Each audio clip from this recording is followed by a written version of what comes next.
Bienvenidos todos, estamos aquí con Juan Francisco Castro y María Pía Basurto. Ellos son investigadores de la Universidad del Pacífico. Yo soy Mónica Muñoz Nájar de la Red de Estudios para el Desarrollo y vamos a conversar sobre un tema que es fundamental para el país, pero que creo que acá los tres sentimos que no se habla lo suficiente, ¿no? Que es el tema de la educación y de la calidad de la educación.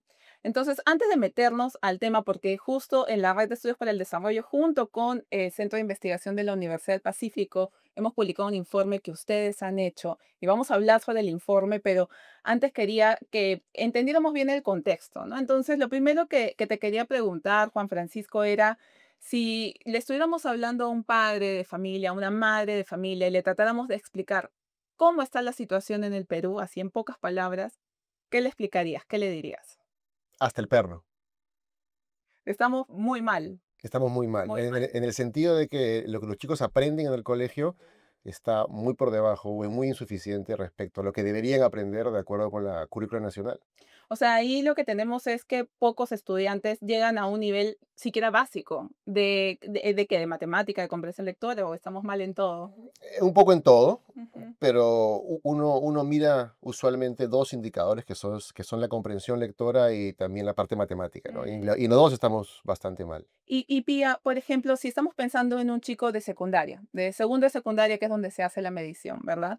En un colegio público, en promedio a nivel nacional, ¿qué tanto le falta para llegar a tener un aprendizaje, digamos, satisfactorio, mínimo, básico? Ujú. Bueno, en el caso de matemática, vemos que el 11% llega al nivel satisfactorio, que es lo mínimo que debería saber. O sea, de 100, De 11. 100, Chicos. 11, exacto, ¿no? O sea, la estadística es de 11 de 100 van a alcanzar a nivel nacional ese nivel. Y en comprensión lectora estamos mejor, pero es 18 Ah, de 100. o Entonces, sea, igual estamos bajísimos. bajísimos, ¿no? Claro que esto esconde disparidades entre las regiones. Hay regiones que están mucho mejor que otras. Tacna, Moquegua, por ejemplo, están mucho mejor. Las regiones de la selva están históricamente muy mal, muy rezagadas. Y bueno, eso es lo que le espera a los chicos, ¿no? Claro, y ahí, por ejemplo, hay esto que se va jalando durante mucho tiempo, pero a veces vemos los números, y esto es algo, los tres somos economistas, entonces estamos acostumbrados a los números, pero la verdad es que a veces no se entiende bien cuál es la historia que hay atrás, cuál es el drama detrás de ese número. 11% de chicos les va bien en matemática. Entonces, Juan Francisco, ¿cómo dirías tú, cómo le explicarías tú a la gente ese drama de los niños no están entendiendo, aprendiendo? ¿Cómo se va a traducir eso en su vida, en su desarrollo profesional, cuando sean adultos? ¿Cómo se ve eso? Ya, esa pregunta es buena. Uno piensa que uno va al colegio, o que los chicos van al colegio para aprender pues, los ríos de la costa, de la sierra, los presidentes, ¿no es cierto? La historia del Perú, los incas. Eso es cierto. Pero al cole los chicos van principalmente para acumular un conjunto básico de habilidades. Y esas habilidades son cruciales para lo que luego les va a pasar en su vida. En el sentido de si van a poder estudiar luego en la universidad, en el instituto, y también se llama para conseguir un buen empleo, ¿no? Digamos, el mercado de trabajo valora mucho un conjunto básico de habilidades, tanto cognitivas como socioemocionales, estas mal llamadas habilidades blandas, que me parece un nombre hasta el perno también, son esas habilidades básicas las que uno desarrolla desde la etapa escolar, incluso antes de entrar al colegio, los chicos ya están acumulando habilidades. Entonces, O sea, en eh, casa también. sí. En casa, en el colegio y luego si es que siguen a alguna educación superior. Ujú. Y Entonces es fundamental lo que pasa en el colegio. ya ahí hay un tema entonces de cuánto vas a ganar, en qué puedes trabajar, ¿no? O sea, una limitación ya de toda tu vida, ¿no? Es desde que saliste del colegio, dejas de estudiar y empiezas a trabajar hasta el resto de tu vida, ¿no? Y más allá de eso, ¿no? No solo desde el punto de vista individual, de cuánto la persona va a ganar o dónde va a trabajar, sino también desde el punto de vista de la sociedad, ¿no? Personas que no han podido desarrollar este conjunto básico de habilidades no van a ser ciudadanos competentes.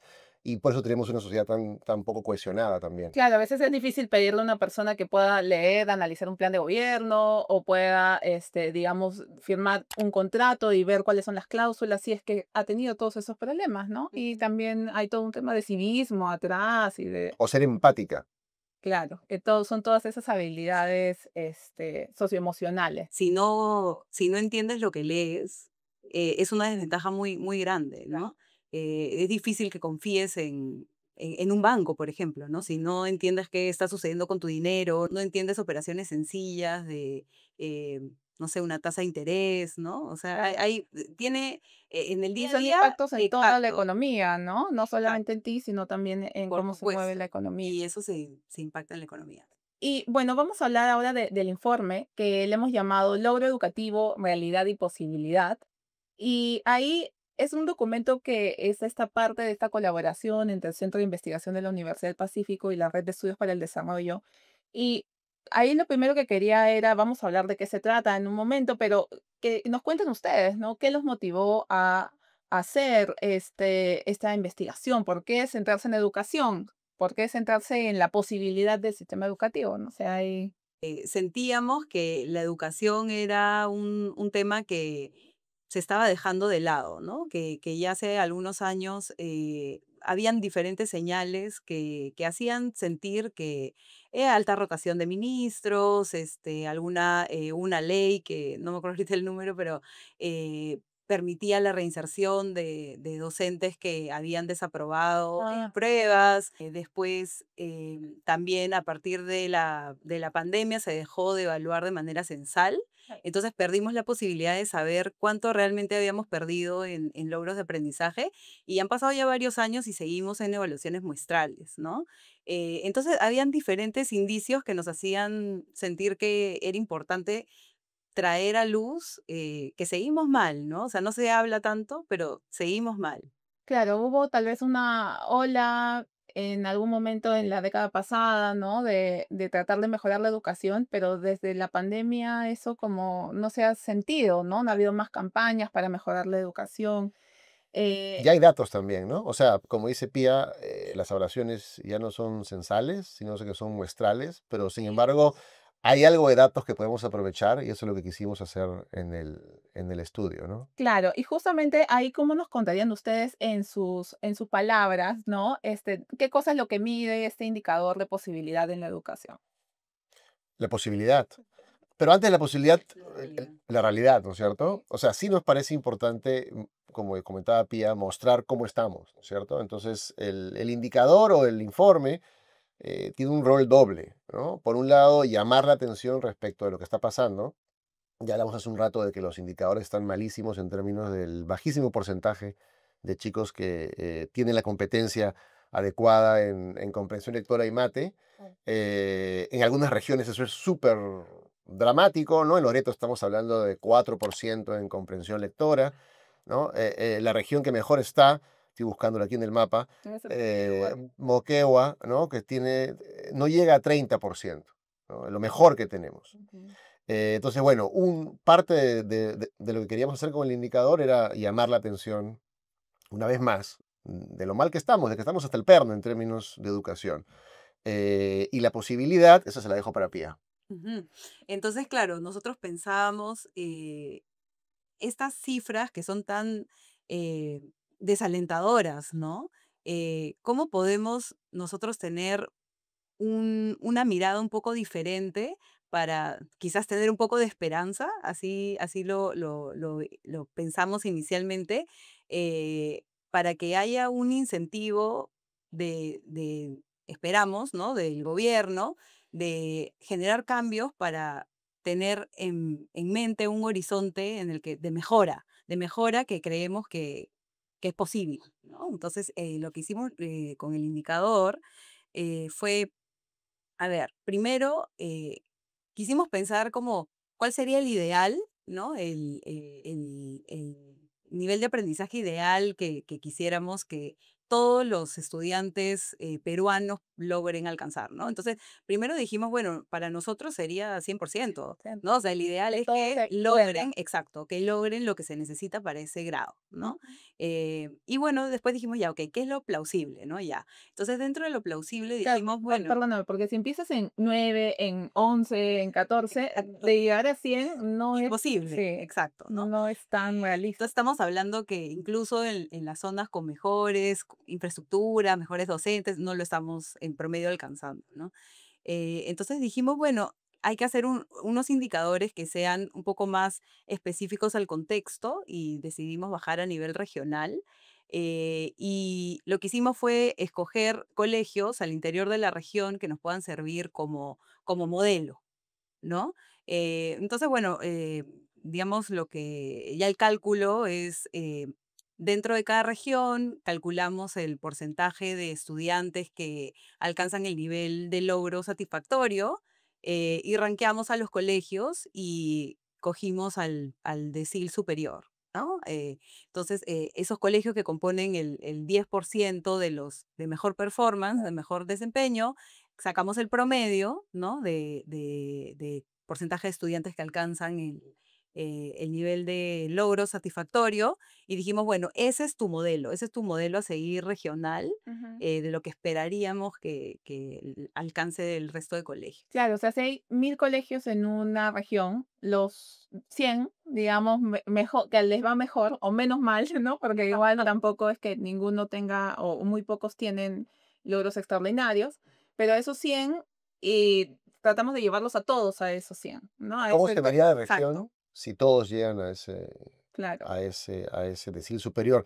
Y lo que dice Pía es súper importante porque decidimos que la comparación Ujú. debía estar basada en algo que está pasando hoy también. Entonces, al día de hoy, dentro de esa región, hay colegios públicos que alcanzan ese nivel de comprensión. Y como tú decías, no es pues extraordinario, pero es bastante mejor Claro. que lo que consiguen en promedio. Claro, por eso es un Sí. indicador de posibilidad, porque sí está pasando, ¿no? ¿Por qué creen que es importante este análisis? Lo han hecho región por región. ¿Por qué a ese nivel? ¿Por qué no de todo el país? ¿Por qué no costa sierra selva? Ujú. ¿Cómo lo ven? Sí, lo que queríamos era que sea que el contexto sea lo más comparable posible y que también sea una unidad territorial en la que o sea, los hacedores de política tengan injerencia, Ah, ¿no? claro. Entonces, bueno, nosotros creemos que los gobernadores regionales, ¿no? En combinación con el ministerio, podrían decir, ah, mira, mi región podría empoderarse de su propio indicador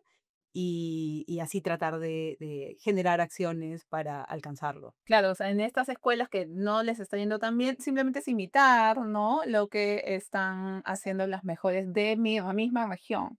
Y para los que no sepan, son los gobiernos regionales los encargados de la educación. Mucha gente no sabe que son sus gobernadores a los que les tienen que exigir mejor educación.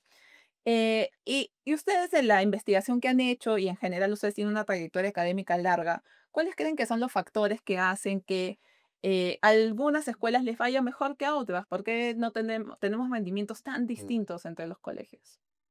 Es una buena pregunta. Este estudio no aterriza o no investiga eso en particular. Lo que queríamos era mostrar más o menos Las brechas. las brechas, ¿no? Entre lo que tenemos y lo que podríamos tener. Sin embargo, hay evidencia de sobra que muestra que, digamos, lo esencial para la educación, para que funcione el aula, es el docente, ¿no? Entonces, si hay colegios que tienen mejores rendimientos que otros, yo apostaría, si tengo que apostar dinero, apostaría que es que tienen mejores docentes que en otras escuelas. Ahora, ¿qué cosa es tener un mejor docente? ¿Cómo se ve un mejor docente? ¿No? Bueno, de hecho, el ministerio tiene ya un conjunto de indicadores para medir la calidad de la práctica pedagógica. Y hay evidencia de eso, ¿no? Que hay evidencia de la calidad de la práctica pedagógica, es también súper heterogénea y también hay evidencia de qué programas inciden sobre la práctica pedagógica. Yo me permito hacer cherry a un programa que no lo pensé yo, pero lo estudiamos con unos colegas de la universidad, que es el programa de acompañamiento pedagógico multigrado, que hay evidencia sobrada de que es un programa efectivo para mejorar la práctica pedagógica. Y creo que sus resultados eran incluso mejor que otros programas nacionales y de América Latina, ¿no? El impacto que tenía sobre el Sí, aprendizaje era bastante bueno. sí, sí, sí. Creo que desafortunadamente el programa Sí, se se desactivó. desactivó porque era muy caro. Yo no sé quién piensa que para resolver estos problemas hay que gastar poquito. Es un problema del colega, hay que tirarle plata con ventilador. Sí, de acuerdo. Creo que no nos damos cuenta de la tragedia que es que tan pocos niños estén aprendiendo lo básico en la escuela, ¿no? Porque es una tragedia para los niños y para el país también, ¿no? Em, ok, docentes, entonces es la Y clave, los docentes, claro. sí, por supuesto. Y también se habla mucho en infraestructura, ¿no? Yo que estoy siempre metida en este tema de las noticias, siempre en marzo es que todos los medios se van a ver los colegios que están cayéndose con goteras y esto. pero tal vez lo que tendríamos que estar viendo es qué tal están los profes. O sea, Y sí, ambas, ¿no? O sea, yo creo que también hay como infraestructura mínima, ¿no? Que debería estar funcionando. Eh, ¿No? O sea, está bien, creo que hagan estos, ¿no? Auditorías de cómo están funcionando los colegios, la infraestructura, ¿no? Porque tampoco pueden ir los estudiantes a colegios que no son seguros, ¿no? Mm. Pero no es todo infraestructura, ¿no? O sea, no solo se debería gastar en infraestructura, ¿no? claro, de acuerdo, porque creo que hubo una temporada en la cual en el Perú se gastó mucho en infraestructura y poco en docentes, Mm, y también a eso nos exacto. llevó a tener un sistema que hay un colegio en cada pueblo, pero o el profesor no llega o cuando llega no está bien capacitado, ¿no? Y digamos, ya pensando en este tema, como ustedes han dicho, lo han hecho a nivel de regiones, porque así podemos obtener algo de incidencia, los gobernadores pueden mirar esto e inspirarse un poco a actuar. Sí. ¿Cuáles dirían ustedes que es la hoja de ruta, no? Es meterle plata a docentes, meterle plata a infraestructura. ¿Qué dirían ustedes así? ¿Cómo le dirían si fueran asesores de un gobernador? Yo diría que el primer paso sería identifiquemos esos colegios que les está yendo bien en tu región y anda a mirar ¿Cuál es el qué están secreto? haciendo, ¿no? O sea, qué les está funcionando, ¿no? Y a partir de ello ya ver qué acciones, cómo gastar eficientemente ese Ah, dinero, ¿no? hay un límite a lo que uno puede conocer sentado en su oficina mirando estadísticas del Ministerio de Educación.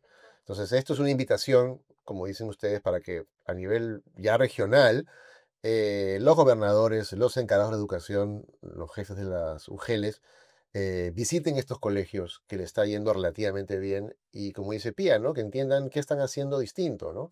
Y probablemente lo que están haciendo distinto sea muy heterogéneo entre regiones. No es que haya una solución. Yo dije docentes porque es lo obvio, ¿no es cierto?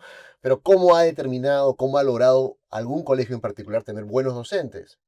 Eso puede ser un secreto especial de determinada región. Claro. Entonces, yo creo que van a haber tantas historias como regiones, y esta es una invitación a que se escriban esas historias, ¿no? Que conozcan qué está pasando en esos colegios para que les vaya comparativamente mucho mejor que el resto de colegios públicos. Y pensando en el desarrollo, digamos, de las lecciones que nos deja este documento, este informe, el indicador, y pensando ya en el futuro del país, ¿ustedes cómo lo ven? ¿Tienen como buenas expectativas? ¿Creen que este problema, esta tragedia educativa, hay que decirlo por su nombre, nos va a ayudar o bueno, va a poder cambiar, va a poder mejorar, podemos darle la vuelta a la página? ¿Ustedes cómo lo ven? Tenemos esperanza de que sí se pueda, ¿no?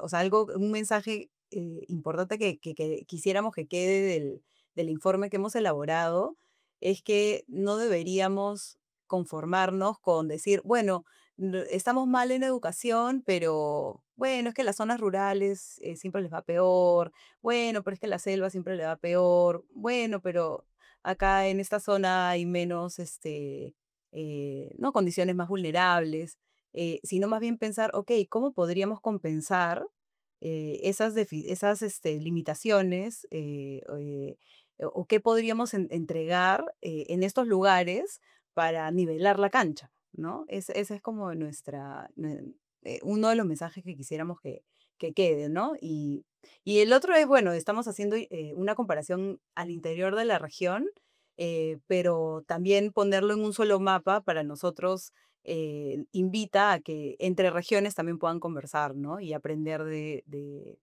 modelos de éxito de otras regiones. Y sí, y para que haya esta movilización de recursos y de voluntades, se requiere un consenso mínimo nacional, ¿no? Eso es bien difícil de lograr. O sea, se requiere liderazgo, ¿no? El liderazgo político, que se compre el pleito de tratar de mejorar la situación de la educación en el país. Desafortunadamente, las mejoras en educación no se ven automáticamente, así que no hay muchos incentivos para políticos miopes que por lo mismo entonces son malos políticos, de embarcarse en un proyecto como este. Lo interesante de esta propuesta es que, como comentaba Pía, la mirada es regional. Entonces, bueno, veamos si algunas regiones, algunos gobernadores regionales montan su campaña elabora en su plataforma política sobre la base de ofrecer una mejora importante en los indicadores educativos de su región, que yo creo que sería algo bien interesante y tendría un efecto demostrativo bonito sobre el resto de regiones. Claro, hay regiones en las cuales probablemente pueda haber esta movilización y al menos ahí podríamos desarrollar, pero efectivamente falta un consenso nacional. ¿Y qué opinan ustedes sobre el tema de que este consenso empieza muchas veces por nosotros mismos, ¿no? Porque creo que los ciudadanos, los padres de familia, a veces ya, como dijiste tú, tía, nos hemos acostumbrado a que, bueno, estamos mal, así es como es. Cuando a veces en la red de estudios para el desarrollo ponemos material de esto en TikTok, en Facebook, nos comentan, pero para eso váyanse al privado, ¿no? Váyanse al colegio privado, ¿no? Entonces ya la gente está acostumbrada a que es mala la educación pública y eso que el colegio privado tampoco es que sea muy bueno, Eso iba a decir, ¿no? ¿no? Ese, No se vayan al colegio privado, porque no hay ninguna garantía de que sea mejor que el colegio público. ¿no? Pero igual está darse cuenta de la importancia que tiene la educación pública y la calidad de la educación pública para uno, para su familia, para todo el país. ¿Cómo ustedes llevarían o cuál es el llamado que harían a los padres de familia o a nosotros, a toda la sociedad, para un poco indignarnos más por este problema que es tan grave, ¿no? No sé lo que dices tú, Es una excelente pregunta. que se indignen un poquito más, ¿no? Yo creo que ahí lo que hay que pensar es lo que hablábamos hace un rato, ¿no? De tratar de imaginar la tragedia que esto significa para las generaciones que vienen, la tragedia que significa para nuestros hijos que no estén entendiendo lo que leen y no sean capaces de razonar de manera lógica y coherente.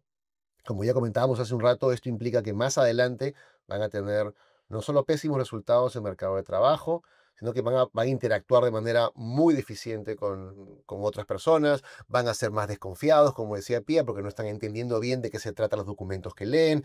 Y a nivel de sociedad, como decía yo hace un rato, vamos a seguir teniendo una sociedad menos cohesionada, con ciudadanos que operan a medias, que eligen mal. Entonces, lo que decías tú, Mónica, es muy cierto. Esto es una tragedia. Eh, Estamos un poco acostumbrados a vivir en medio de este drama, pero yo creo que tenemos que reflexionar respecto de qué implica esto para las generaciones que vienen, ¿no? Nos parece rarísimo que haya tanta pobreza, nos parece rarísimo que haya tanta informalidad. La informalidad se debe a que la mano de obra peruana es muy poco productiva comparada con la mano de obra en otros países y por supuesto en los países desarrollados. Una de las principales razones por las cuales el trabajador promedio en el Perú es poco productivo es porque no entiende lo que está pasando a su alrededor. No llega a comprender perfectamente lo que pasa a su alrededor, las instrucciones que recibe, cómo organiza su trabajo, y eso es realmente dramático. Sí. Ujú. Pía, no sé si tú quieres comentar algo. Sí, sí, o sea, algunas ideas que se me vienen un poco de rebote. Em, O sea, yo creo que estamos acostumbrados a pensar en algunos indicadores del Perú como de crecimiento, después han habido estos indicadores que post pandemia hemos como salido bien, ¿no? En términos y nuevamente de crecimiento. En términos educativos también las tasas de matrícula son bastante altas, ¿no? Entonces como que hay esta contraposición por un lado, hemos alcanzado buenos niveles de matrícula en todos los diferentes niveles educativos, pero ya es momento de concentrarnos en la calidad del servicio que estamos dando, ¿no? Esa parte Claro. falta. O sea, los niños están yendo al colegio, pero no están aprendiendo en el Exacto, colegio. De exacto. acuerdo. Como, Eh, como que no van, es como que no van, ¿no? o mejor sería que no vayan, Y se quedan en casa.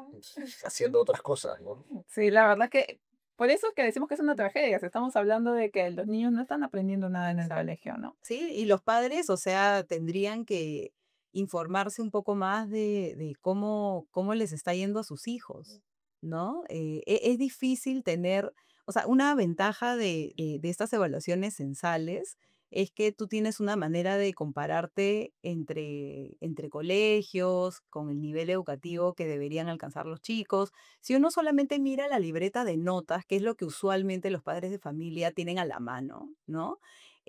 Ahí, en realidad tú sabes si aprobó o no aprobó, pero no sabes la calidad de o sea, la vara que le están poniendo al estudiante, Claro. ¿no? Entonces, consideramos que es una información incompleta. O sea, quizás por eso no se están indignando tanto, Mm, ¿no? claro. Entonces, Porque antes se daba a los estudiantes que se les te hacía la evaluación devolvía, censal, te devolvía. a los padres se les devolvía cómo les había ido a sus hijos, ¿no? Sí, Y ya no se tiene eso. exacto.